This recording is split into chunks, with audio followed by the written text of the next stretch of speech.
Krishna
Jai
जी के श्री राम, सीता जी के श्री राम, सीता जी के श्री राम, सीता जी के श्री राम, श्री राम जय राम जय राम, श्री राम जय राम जय राम, श्री राम जय राम जय राम, श्री राम जय राम जय राम, जय राधा मुरलीधर राधा मुरलीधर राधा मुरलीधर राधे, जय राधा मुरलीधर राधा मुरलीधर राधा मुरलीधर राधे, जगन्नाथ जगन्नाथ बलदेवा जय सुभद्रा, जगन्नाथ जगन्नाथ बलदेवा जय सुभद्रा,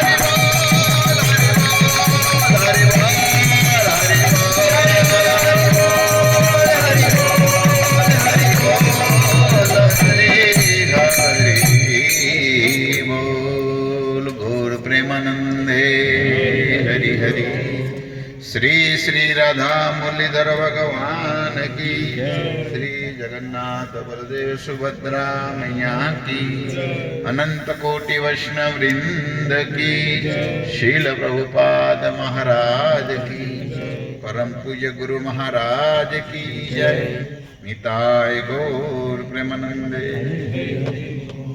ओम नमो भगवते वासुदेवाय, ओम नमो भगवते वासुदेवाय, ओम नमो भगवते वासुदेवाय, ओम नमो भगवते वासुदेवाय, ओम नमो भगवते वासुदेवाय,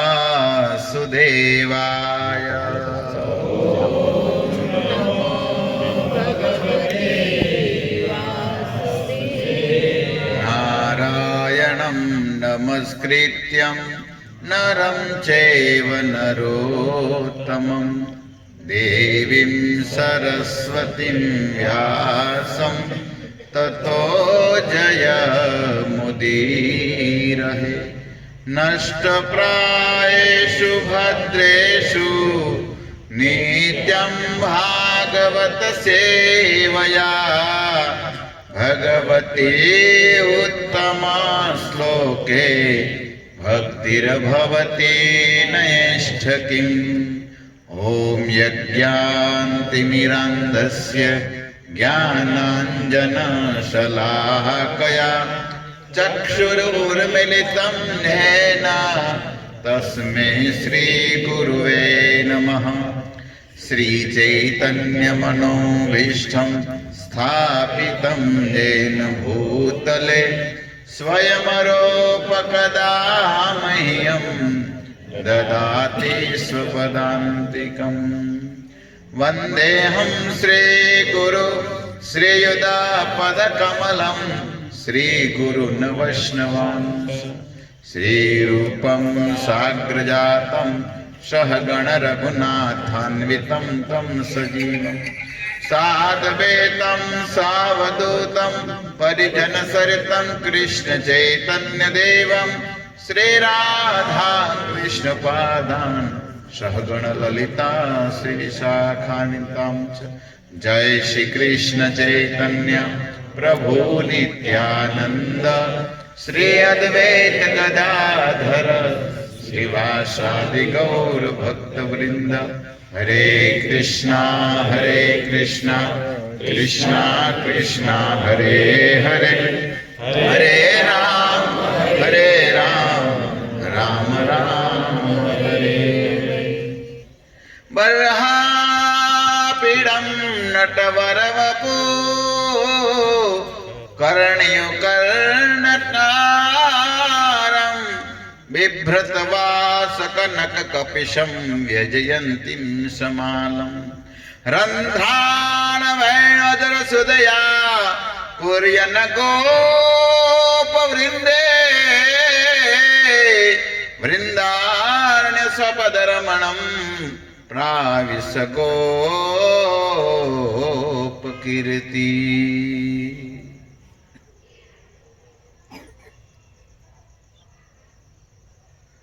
हरे कृष्ण। एक पवित्र आत्मानी पाछळ सद्गति अर्थे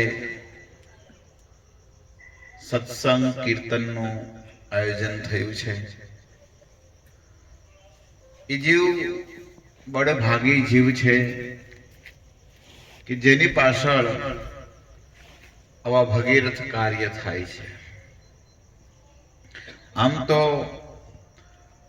જીવ પોતાના કર્મ અનુસાર સાથે લઈને જતો હોય છે, પોતાનું કમાઈ પુણ્ય કે પછી પાપ પોતાના જ કાર્ય સાથે લઈ જાય છે। આમ તો આપણે એવો શબ્દ વાપરીએ છીએ કે શું લાવ્યા હતા ને શું લઈ જવાના, આવું આપણે શબ્દ વાપરીએ છીએ।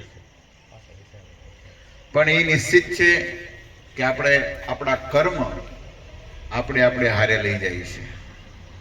કર્મ આપને બાધિત કરે છે, કર્મ આપને છોડતા નથી। એટલે જેવા આપણે કાર્ય કરીને કમાઈ ભેગી કર્યું હોય એ આપણી સાથે આવે છે। એટલે આપણા શાસ્ત્રોમાં આ વિધાન છે કે જ્યારે કોઈ જીવ આ શરીરને છોડે છે ત્યારે 15 દિવસ એ જીવ એના સગા પરિવાર સાથે એને ત્યાં મૂકવામાં આવે છે અને 15 દિવસ જે કાર્ય કંઈ કરવામાં આવે એ કાર્ય એને અર્પણ કરે તો એ જીવને સદગતિ થાય છે। ગરુડ પુરાણ અને ખાસ કરીને બ્રહ્મવૈવર્ત પુરાણ આમાં આ ગતિ લખી છે। ગરુડ પુરાણમાં જીવની ગતિ લખી છે અને બ્રહ્મવૈવર્ત પુરાણની અંદર પણ વર્ણન છે કે બ્રાહ્મણ હોય એને 9 દિવસનું કે આ સૂતક હોય છે અને જન્મ મરણનું, અને ક્ષત્રિય હોય ને 11 દિવસ, વૈશ્ય જાતિને 15 દિવસ અને શૂદ્રને 1 મહિનાનું। અને એ પ્રમાણે એ સૂતક અનુસાર જે મરણનું સૂતક હોય મિનિમમ 15 દિવસનું, અને ત્યારે 15 દિવસ કોઈ આ કાર્ય જીવ માટે કરે તો એ જીવની બહુ પરમ ગતિ થાય છે। એટલે આપણે શાસ્ત્રમાં વિધાન છે કે એ જીવની પાછળ દાન પુણ્ય અને આવા કીર્તન કથા સત્સંગ રાખવામાં આવે તો એ જીવનું કલ્યાણ થાય।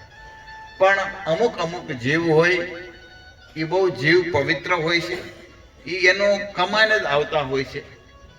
એ આપણે પછી કરીએ કે ન કરીએ પણ એ જીવને નિશ્ચિત એની કમાઈ સાથે લઈને જાય છે। ભગવાન શ્રી રામના પિતાશ્રી જ્યારે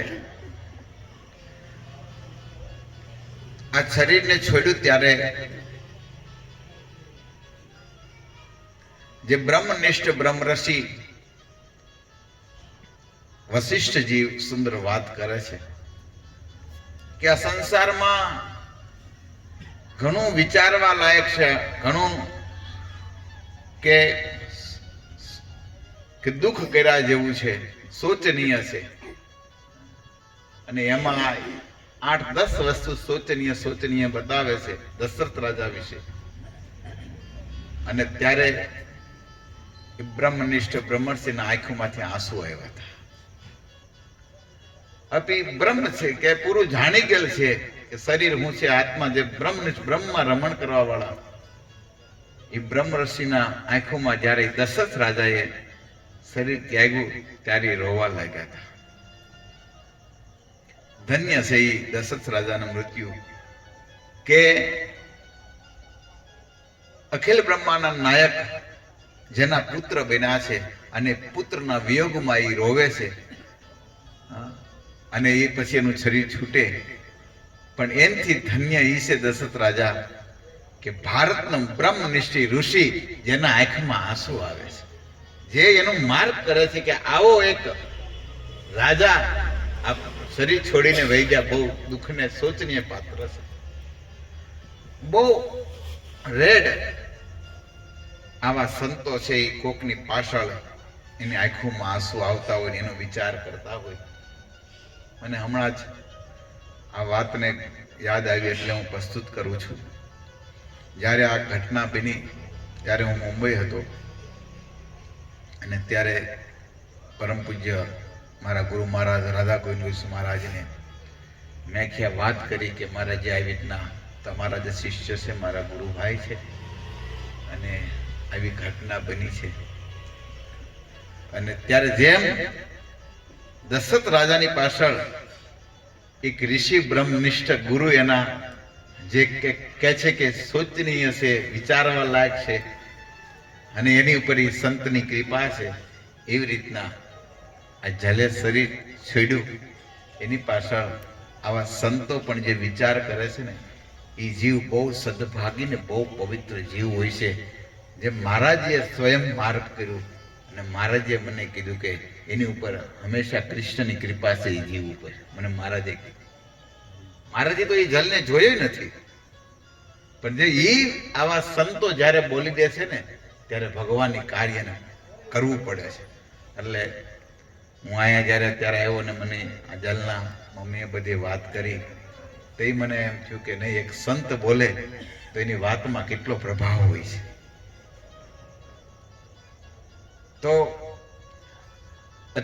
શરીર તો છૂટે જ તે કોઈનું પણ ભગવાન ગીતામાં કહે છે જાતસ્ય હિ ધ્રુવ મૃત્યુ ધ્રુવ જન્મ મૃતસ્ય ચ. જેનો જન્મ છે એનો તો નિશ્ચિત શરીર છોડવું જ પડશે. કોઈ બી કારણે શરીર છૂટશે, આજ નહીં તો કાલ. ભગવાન ગીતામાં કહે છે કે જ્યારે આ આત્માને આ કપડા ન ગમે વાંસાંસી જીર્ણાની યથા વિહાય નવાની ગૃહંત નરોપરાણી, ત્યારે આ શરીરના આત્મા શરીર રૂપી કપડાને છોડી દેશે. એને કેને પ્રકારે એટલે જન્મ છે એની પાછળ મૃત્યુ તો છે જ તે. પણ એ જીવ જે ભગવાને ખાસ કરીને મનુષ્ય બનાવ્યા છે અને મનુષ્ય આપણે બનાવ્યા, જો આપણે જીતે જ ભજન કરી લઈએ એ જીવ બહુ બળભાગી છે.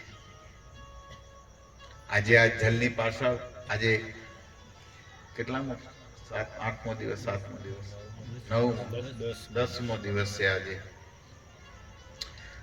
તો 10 દિવસ થયા જ્યારે આ ઘટના બની ત્યાંથી હરિનામ કીર્તન મારા ઘનસુંદર પ્રભુએ અને ખાસ કરીને અમારે રાકેશભાઈ જે એના પિતાશ્રીનો આગ્રહ, હું જ્યારે એ જગ્યા ઉપર હતો હોસ્પિટલમાં ત્યારે જ મને મારે રાજેશ પ્રભુ રાકેશ પ્રભુએ મને કીધું કે પ્રભુ મારી એક જ ઈચ્છા છે, બહુ આવા ઘણાને હું ઘણી જગ્યાએ બધે ગયો છું ને જોયું છે, પણ આવી હિંમત આવું બોલવું બહુ ઓછા જીવમાં હોય છે. આવા કોઈક મહાપુરુષ સાથે હું તો કહું છું કે રાકેશભાઈને કે મને ત્યાં કહે છે જે જલની ક્રિયાવિધિ બધી થતી હતી હોસ્પિટલમાં હું સાથે હતો, મને કે પ્રભુ મારી એક ઈચ્છા છે, તમે આ બધું 15 જે કાર્ય કીર્તન ને કથા કર્યો કે આવું શબ્દ નીકળવું બહુ ઓછા જીવને નીકળે છે. નગર રોએ રોએ એ જ વાત થતી હોય, પણ રાકેશભાઈને હું તો કહું ભગવાને જે સહનશીલતા અને જે આપી છે,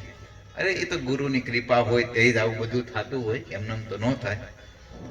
તો મેં જોયું અને અમારા ઘનસુંદર પ્રભુએ હું પણ ત્યાં 2 દિવસ કીર્તનનો મને પણ મોકો મળ્યો કીર્તન કથા કરવાનો.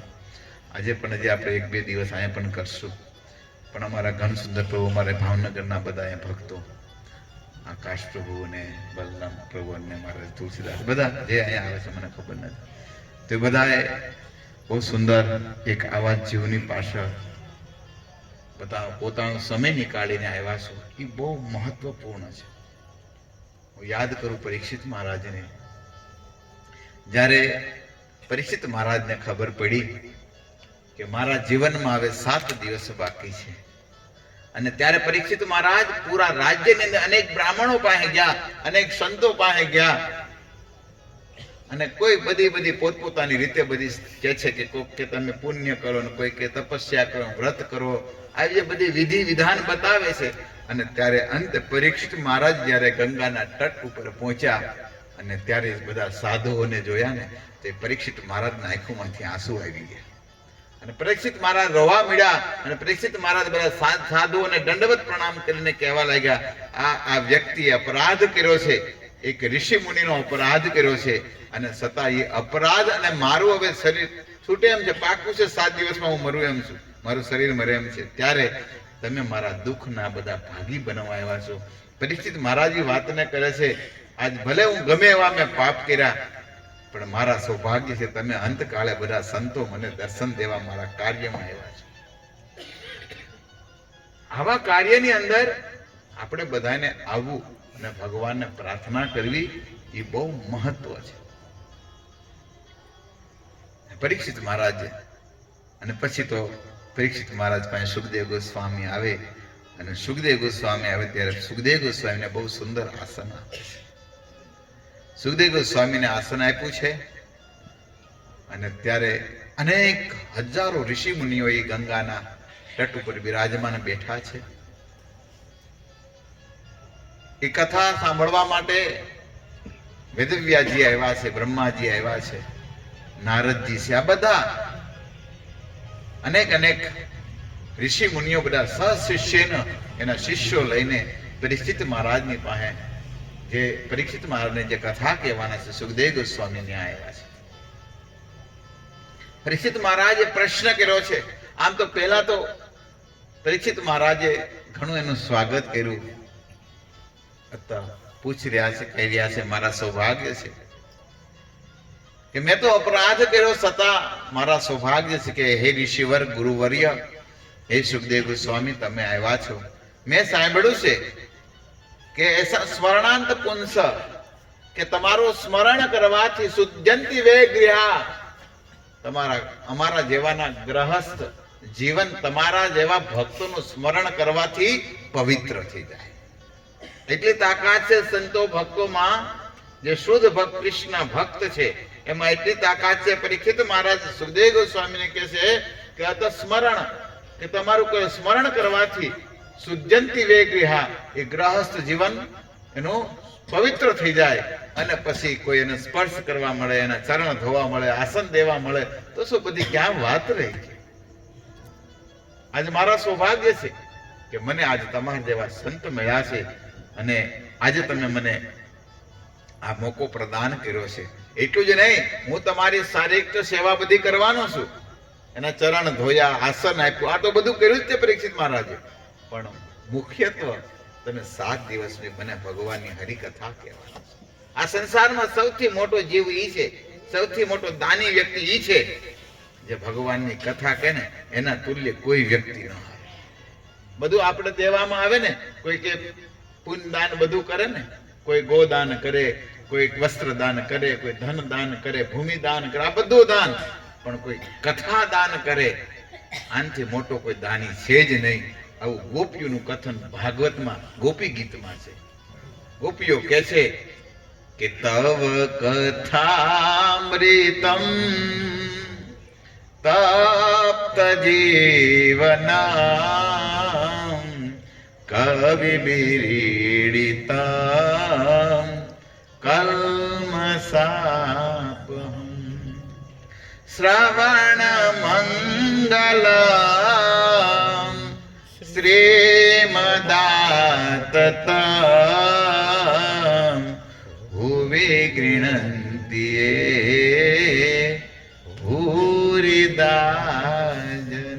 ભૂરિદા જના. આ સંસારમાં પૃથ્વી ઉપર મોટા મોટો કોઈ દાની હોય તો ભગવાનની કથા દાન કરી મોટા મોટો દાન છે. આજે આપણે અહીંયા કીર્તન કર્યા, બધા હમણાં કથા સાંભળી રહ્યા છીએ, અને આ એક નિમિત્ત સતગતિ માટે જલની પાછળ આપણે દાન કરશું. આનું ફળ અગણિત છે, આનું કોઈ ગણિત જ ન હોય. એટલે પરીક્ષિત મહારાજ કહે છે કે પ્રભુ, મારા સૌભાગ્ય છે કે મને આજે તમે મળ્યા છો, એટલે મારી એક જિજ્ઞાસા છે, હવે તમને હું પૂછું. પરીક્ષિત મહારાજ કહે છે, અતઃ પશ્યામિ સંસિદ્ધિ યોગી નામ પરમમ ગુરુ. હે યોગીઓના ગુરુ, પરમ ગુરુ વિરક્ત ચૂડામણી સુખદેવ ગોસ્વામી, હું તમને પૂછી રહ્યો છું કે પુરુષસ્ય યત કાર્ય મ્રિય માણસ સર્વદા. જે જીવ મરણ અવસ્થામાં પડ્યો હોય એને શું કરવું જોઈએ? જે મરણ અવસ્થામાં જીવ પડ્યો છે એને શું કરવું જોઈએ? કેટલો સુંદર પ્રશ્ન પૂછ્યો છે. અતિ પરીક્ષિત મહારાજને ખબર હતી મારા જીવનમાં હવે 7 દિવસ જ બાકી છે, 8મો દિવસ નથી, પણ એને પ્રશ્ન આપણા માટે કર્યો છે, કારણ કે આપણા 7 દિવસે નક્કી નથી. પરીક્ષિત મહારાજના કન્ફર્મ 7 દિવસ હતા, પણ આપણા નથી.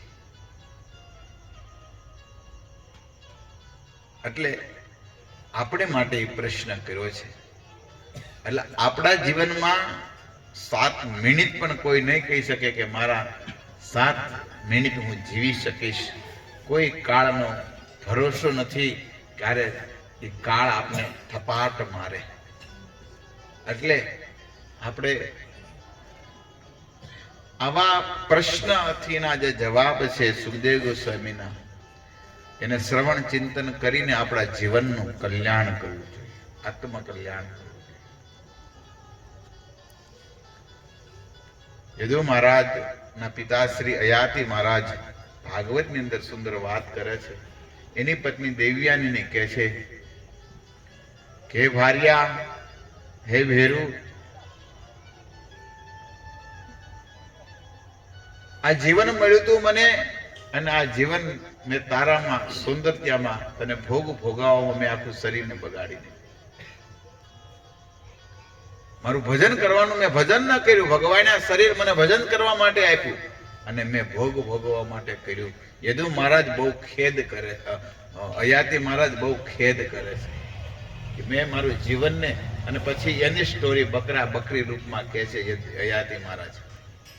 ભાગવત ને 9મા સ્કંદમાં કથા આવે, અને એ જ વંશમાં પછી ભગવાન પ્રગટ થાય, યદુ મહારાજના વંશમાં. એટલે ભગવાને આપને શરીર આપ્યું છે, શરીરથી ભજન કરવાનું છે. મ્રિય માણસ સર્વદા, ગમે ત્યારે શરીર છૂટે એ પહેલા આપણે આપણું ભજન કરી લઈએ. ભજન રૂપી ભાથો આપણી સાથે આવશે. આમ તો આપણે ગુજરાતીમાં બધા ભજન તો ગાય, તમે ભાવે ભજી લો ભગવાન, જીવન થોડું રહ્યું, કંઈક આત્માનું કરજો કલ્યાણ, જીવન થોડું. આત્માનું કલ્યાણ કરવાનું છે. આ શરીર મળ્યું છે ને, પંચમહાભૂતનું શરીર, કેવળ ફેસિલિટી આપણા માટે, મનુષ્ય માટે જ છે ભજન કરવાનું. વાંદરાને શરીર તો છે, પણ કઈ રામ રામ જપે? એ થોડો જપે.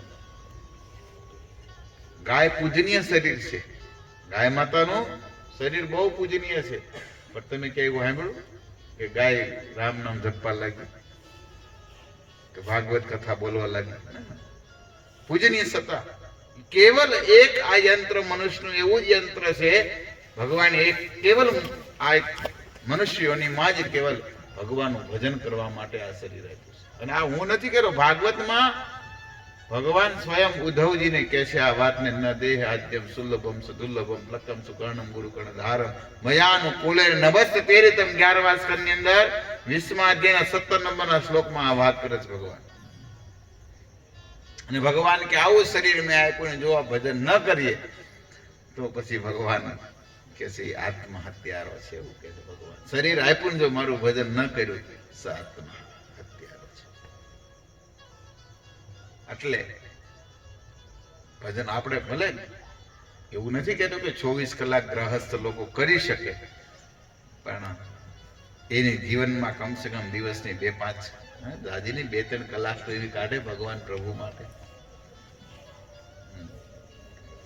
અને એ પણ ગ્રહસ્થ માટે 2-3 કલાકનું પ્રભુ ભજન સંન્યાસી જેટલું જ ગણાય.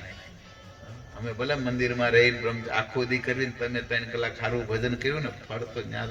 કારણ કે ગ્રહસ્થ જીવન અને ગ્રહસ્થ આશ્રમ, ચારો આશ્રમમાં સર્વશ્રેષ્ઠ આશ્રમ ગ્રહસ્થ આશ્રમ કહેવામાં આવ્યો. ભલે સંન્યાસી હોય કે બ્રહ્મચારી આશ્રમ હોય, પણ એની કરતા સર્વશ્રેષ્ઠ આશ્રમને ગ્રહસ્થ આશ્રમ કહેવામાં આવ્યો છે. કારણ કે ગ્રહસ્થ આશ્રમ ઉપર આ 3 આશ્રમ નભે છે. એટલે ગ્રહસ્થ આશ્રમમાં રહીને પણ બહુ પ્રભુ ભજન થાય. આપણા, હું તો કહું ને, આપણા 12 આચાર્યો છે ને, એમાં જાજા ગ્રહસ્થ છે. 7 છે મહાજનો છે ને, એમાં જનક મહારાજ કે પછી મનુ મહારાજ, જે નામ છે.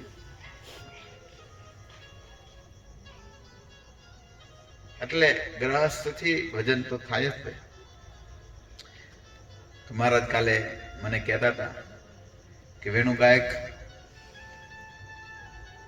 વાલિયાનું નામ લઈને, સર વાલ્મીકી જે રત્નાકર નામના ડાકુ હતા, તો મહારાજને પૂછતો હતો, મહારાજજી કળિયુગમાં તમે વારે બધા શાસ્ત્રોમાં એવું લખ્યું છે કે ભગવાનનો નામનો બહુ મહિમા છે, તો મેરું વાલ્મીકી કેવી રીતના ભીના, એ મને જરા કયો. તો માટે બહુ શોર્ટમાં મને વાત કરી કે નારદજી એની પાસે ગયા ને, એટલે નારદજીએ જોયું કે આ તો બહુ પાપ કરે છે, કે આ જીવ પશુઓને મારે છે, એ રત્નાકર ડાકુ. એટલે નારદજી કીધું કે ભાઈ તો એટલા બધા પાપ કેમ કરશો? નારદજી તો ભગવાન છે ને, અવતાર છે ભગવાન. એટલે થોડુંક ચિત્ર બતાવ્યું એને, અને ચિત્ર બતાવીને કીધું જો તે આ પાપ કર્યા ને, એ બધા જીવો જો આ બધા નરકની રસ્તે બધા ઊભા છે, અને યમરાજ પાસે આ બધા ગવાહ દેવાના છે, અને તને આ સજા મળશે પછી આની બધી. અને આ પાપ કરશો ને, પાપનો ભાગી કોણ? ત્યારે એ કે પાપ હું ક્યાં કરું છું? હું તો મારા પરિવાર માટે બધું કરું છું, કે મારી માં છે, મારા પિતાશ્રી, મારી પત્ની, મારા છોકરાઓ, એને આ બધું ખવડાવવા માટે એટલા બધી મહેનત કરું છું. નારદજી કે ભાઈ જો આ તું પાપ કરશો ને, આ બધાને મારશો ને, એના પાપના ભાગી તારા પરિવાર કોઈ નહીં બને, કે એવું હોય જ નહીં. કે તું પૂછતા કે તો હું તમને પેલા કે બાંધી દઉં. મહારાજ કે એને નારદજીને એક ઝાડવું હતું ને, ઝાડની મોટી છાલ ઉખેડી નારદજીની થડિયારે બાંધી દીધા. કે નારદજીને બાંધી દીધા. અને પછી ઘેરે પૂછવા જો, સૌથી પહેલા એની માતાને પૂછ્યું કે માં, આ હું જે બધા પાપ કરું છું એના ભાગીદાર તમે બનશો કે નહીં? દીકરા, એ અમે નહીં, અમે તારા પાપના ભાગીદારી અમે નહીં બની. પિતાને પૂછ્યું, પત્નીને, પુત્ર, બધાને પૂછ્યું, અને પાછો એ નારદજી પાસે આવે. નારદજી કીધું કા કેમ થયું? કે બધા ના પાડી દીધી. કે તો હવે કે તું રામ નામ જપ કે. અને મહારાજજી કે છે, અને એવું લખ્યું છે, મહારાજજી ચોપાઈ પણ બોલ્યા કે વાલ્મીકીને પછી બન્યા, પણ એને જયારે નારદજીએ રામ નામ આપ્યું ને, તો રામ નામ બોલતા નહોતું આવડતું. એની જીભ મરા એ બોલવામાં ટેવ પડી દીધી. એ મરા જયારે મારતા ને બાણ, એ મરા એમ બોલતો. એટલે નારદજી કીધું કે તમે એમ કરો, રામ નામ બોલો, રામ રામ રામ રામ રામ. પણ એને રામ ફાવ્યું જ નહીં. મરા મેં મારો રામ છુપાયેલો છે. ઉડતા નામ જપત જગ જાના, વાલ્મીકી ભયા બ્રહ્મ સમાના. બ્રહ્માજીના સમાન વાલ્મીકીજી થઈ ગયા. એટલે એ રામ નામ, એ કૃષ્ણ નામ. અને પછી તો ભગવાનની બહુ કૃપા થઈ એની ઉપર, રામની. બધા બહુ લોકોએ આપ્યું, બહુ મોટી કથા છે. પણ મને એ યાદ આવે છે કે ભલે ગ્રહસ્થ જીવન જીવતા હોય, પણ એમાં પણ તમે એટલું કરો, પ્રભુ ભજન કરો, ભગવાનનું નામ લો. કમસે કમ એટલું તો કરી શકો. દરરોજ આપણે જાજા નહીં, ગુજરાતની ગંગા સતી ગાય છે એ તો કહે છે કે જેટલા શ્વાસ છે એટલા ભગવાનના નામ લેવા જોઈએ. 21,600 કાળ ખાશે રેવું, ગંગા સતીએ ગાયું છે. તો એટલું ભગવાનનું નામ લેવું જોઈએ. કમસે કમ દરરોજના 20-25 હજાર ભગવાનના નામ લેવા જોઈએ, તાકે આપણે શ્વાસે શ્વાસે આપણું ભગવાનનું નામ લેવાય. એટલે જીવન પર્યંત છે, જીવનમાં દ્વંદ્વ છે, સુખ અને દુઃખ, દુઃખ અને સુખ, આ તો આવ્યા જ રાખે. તો જેને પ્રભુ ભજન કર્યું છે એ સાથે આવશે. તો પરીક્ષિત મહારાજ અને સુખદેવ ગોસ્વામી બેઠા છે અને એ જ કથા જે સુદ ગોસ્વામી સાંભળી છે એ સુદ ગોસ્વામી નિમિષા અને ઋષિઓની સુંદર કથા કહે છે. હું જ્યારે અહીંયા આવ્યો ત્યારે વાત કરતો કયો પ્રસંગ લેવો છે અમારે દેવરાજ કાકા કે પ્રભુ કુંતી સ્તુતિ તમે લ્યો કે તો મેરું સારું 2 દિવસ છે તો 2 દિવસ કંઈક કથા કુંતી સ્તુતિની કરશું. કુરુક્ષેત્ર મેદાનમાં 18 દિવસ યુદ્ધ ચાલ્યું છે. અનેક લોકો એમાં મર્યા છે, પણ એ ક્ષેત્રની અંદર સ્વર્ગના દેવતાઓના અને ખાસ કરીને ઇન્દ્રના આશીર્વાદ છે કે એ ક્ષેત્રની અંદર કોઈ મરે તો એને સ્વર્ગ મળે, ગતિ ન મળે, સ્વર્ગ મળે. એવા ધર્મની ભૂમિ છે, ધર્મ ક્ષેત્રે છે. કુરુક્ષેત્ર એ ધર્મની ભૂમિ ઉપર યુદ્ધ કરવાની ઈચ્છાથી કૌરવ અને પાંડવો 18 દિવસ યુદ્ધ કરે છે. એમાં અનેક હાનિ થઈ છે અને યુદ્ધ બહુ થયા, પણ યુદ્ધમાં 2-3 યુદ્ધ છે ને બહુ વખણાય છે મોટા. એમાં જે હાનિ થઈ બીજે શેમાં થઈ જ નથી.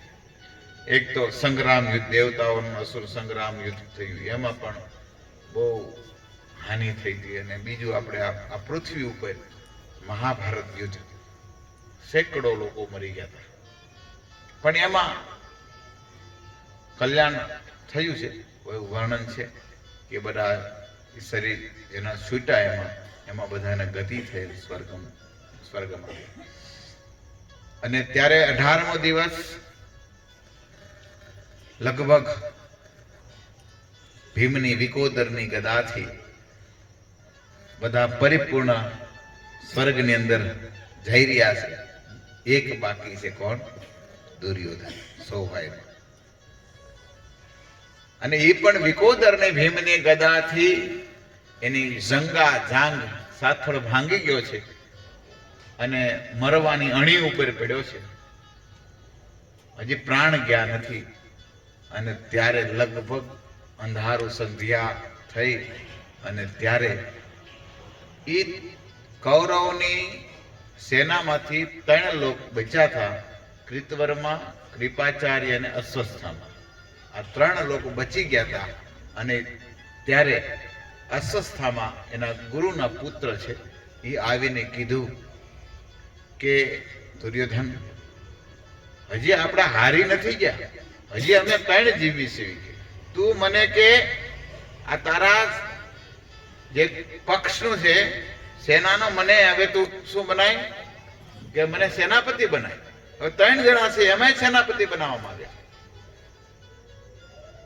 હવે દુર્યોધન કે હવે પૂરું થઈ ગયું, હવે હું પણ મરવાના અણી ઉપર છું કે નહીં, મને એકવાર તો બનાવ્યું.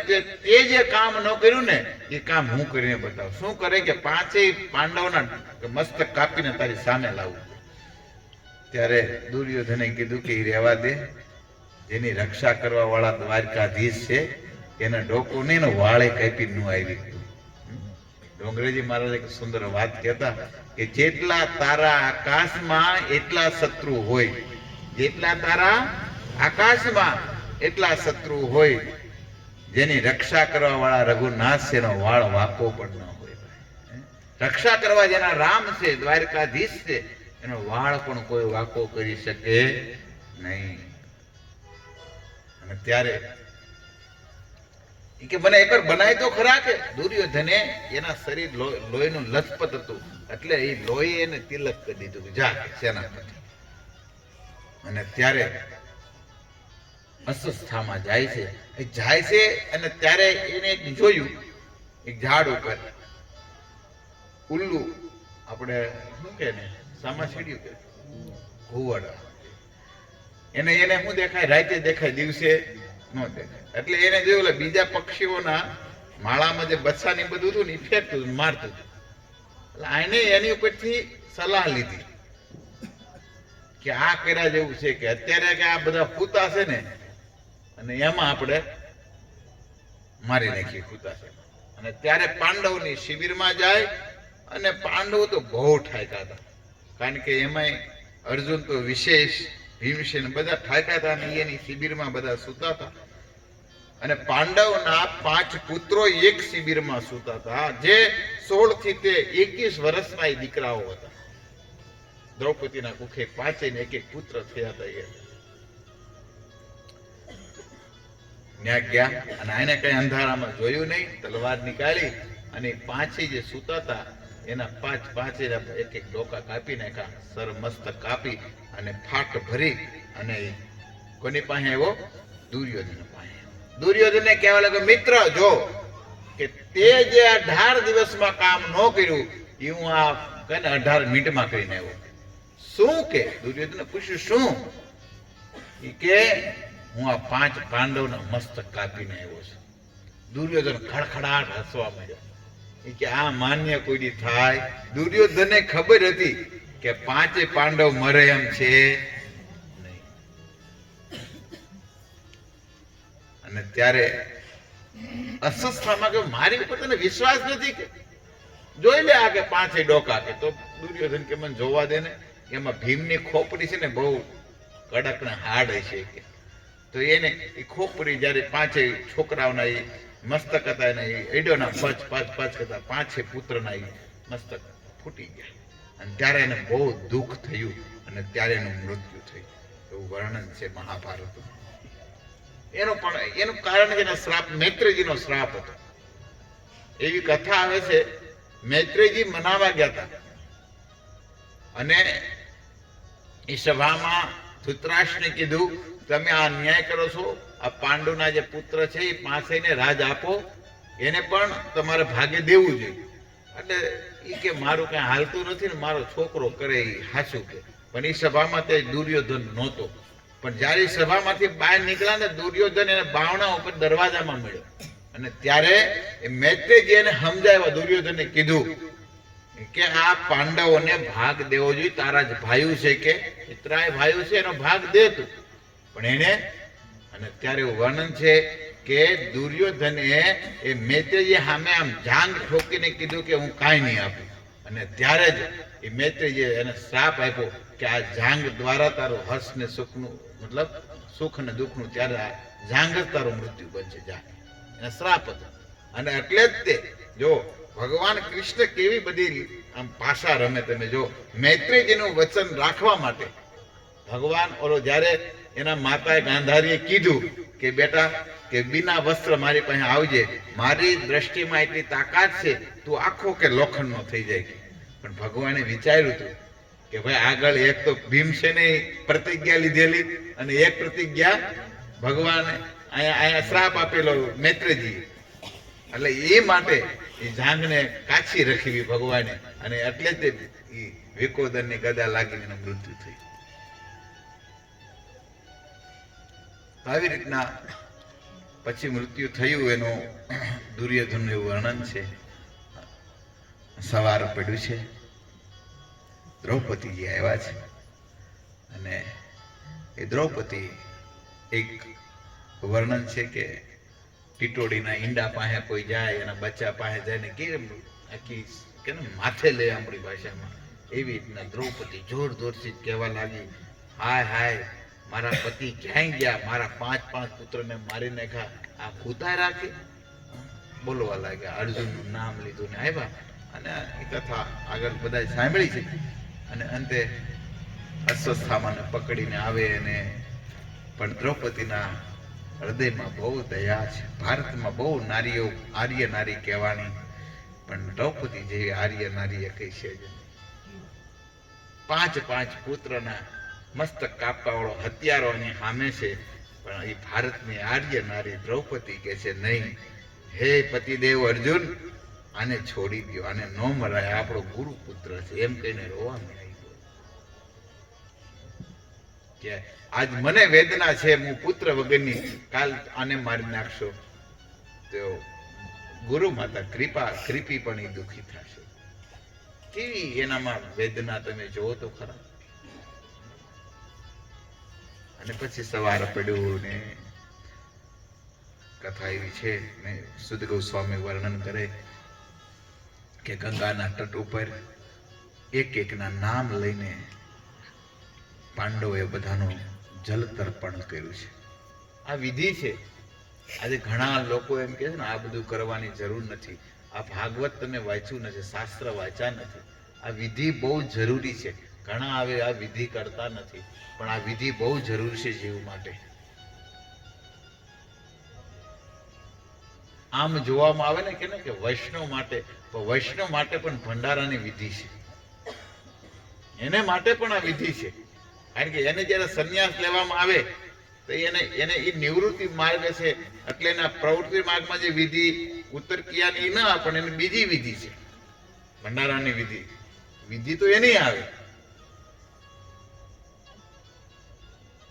એટલે આ 15 દિવસની જે વિધિ છે એ વિધિ નિશ્ચિત બધા જીવ પાછળ કરવી જ જોઈએ, એવું આપણા શાસ્ત્રો કહે છે. અને જલની વિધિની તર્પણ કર્યું છે. એક એકના નામ લઈને કુંતી માતા રોવે છે. કુંતી માતા રોવા લાગ્યા ત્યારે યુધિષ્ઠિર મહારાજ કહે છે કે માં, હવે તમે બધાના તર્પણ કરી દીધા, હવે તમે આ શોક કેમ કરો છો, તમને કેમ દુઃખ થાય છે? અને ત્યારે કુંતી માતા બોલતા નથી પણ બહુ રોવા લાગ્યા. કીધું બેટા, એક તારા ભાઈની હજી વિધિ બાકી છે. કે મેં તો બધાની કે તર્પણ વિધિ એક એકના નામ લઈને કરી લીધી. કે નહીં, કર્ણ પણ તારો ભાઈ હતો, કર્ણની વિધિ નથી થઈ, કર્ણની વિધિ કરા. તો એવું વર્ણન છે કે ધર્મરાજ યુધિષ્ઠિર મહારાજે કીધું કે હે માં, તે મને પહેલા કીધું હોત ને કે કર્ણ મારો મોટો ભાઈ છે, તો આ હું કાંઈ કરત નહીં, એના દાસતામાં રહીને અમે 5 ભાઈઓ જીવન જીવી દેત. કે આ બધી યુદ્ધ કાંઈ ન કરત, અમે કે અમે એના દાસ બનીને રહેત ને અમે સેવા કરત. કે પણ તે આ છુપાયું છે. તો આ નારી જગતને શ્રાપ આપું છું, કોઈ પણ વાત સ્ત્રીના હૃદયમાં ટકશે નહીં કે જે મારો શ્રાપ છે. આવી રીતના એને શ્રાપ આપ્યો. અને આગળ પછી તો કથા આવે, સુદ ગોસ્વામી વર્ણન કરે ઉત્તરાજીનું, કે ઉત્તરા આવે ભગવાનની પાસે અને ભગવાનને પ્રાર્થના કરે, દેવ દેવ મહાયોગી દેવ દેવ જગતપતે, હે જગતપતે, હે જગદીશ્વર, હે દ્વારકાધીશ, તમે મારા ગર્ભની રક્ષા કરો. ભગવાન બહુ દયાળુ છે, ગર્ભની રક્ષા કરી છે. ભગવાન બહુ દયાળુ છે, એની હારે કોઈ આવે જ નહીં. ભગવાન એટલા દયાળુ છે, એટલા કૃપાળુ છે. ભગવાન કેટલી દયા કરે છે, પણ આપને દેખાતી નથી એની કૃપા દેખાતી. સવારથી આપણે હુવીને ત્યાં સુધી ભગવાનની કૃપા જ છે. અને આ સંતો ભક્તો બહુ જોવે છે, એને દેખાય છે. સૂર્ય ને ચંદ્ર, એ હવા, આજે જે બધું ભજન ગાય સંતોએ, આ બધું કોને આપ્યું છે? એ ન હોય તો આપણે જીવી ગયું. સૂર્યની જરૂર છે, આપણા ચંદ્રની કિરણની જરૂર છે, હવાની જરૂર છે, પૃથ્વી જળ, આ બધું કોને આપ્યું છે? છતાં પણ આપણે કે આપણું મારું મારું આપણું કાંઈ છે નહીં. ભગવાને બધી કૃપા કરી છે. તો આવી રીતના ભગવાને કૃપા કરી છે. તો ભગવાન બહુ દયાળુ છે. અને ગર્ભમાં જઈને ઉત્તરાના ગર્ભની રક્ષા કરી છે. આમ તો વર્ણન એવું સંતો કહે છે કે ઉત્તરાના ગર્ભમાં એ અશ્વત્થામાનું બાણ વાગી ચૂક્યું હતું, અને એની અંદર જે ગર્ભ પરીક્ષિત મહારાજ અંદર જ મરી ગયા હતા. પણ ભગવાન પાછા ગર્ભમાં ગયા અને એની રક્ષા કરી જીવિત ગયા. ભગવાન જેને જીવાડા થાય, જીવડાવે ને, એને કોઈ મારી શકે નહીં. અને ભગવાન જેને મારવા ઈચ્છે એને કોઈ જીવાડી ન હોય. યાદ રાખો આ વચન ભગવાનના હાથમાં છે. ભગવાન ધારે કે માર્યા નહીં, જીવાડવો છે, એટલે કોઈની તાકાત નથી એને મારી શકે.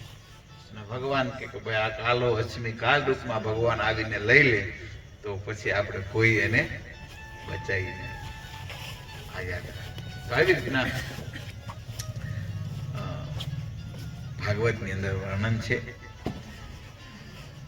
પછી કુંતી માતા સ્તુતિ કરે છે.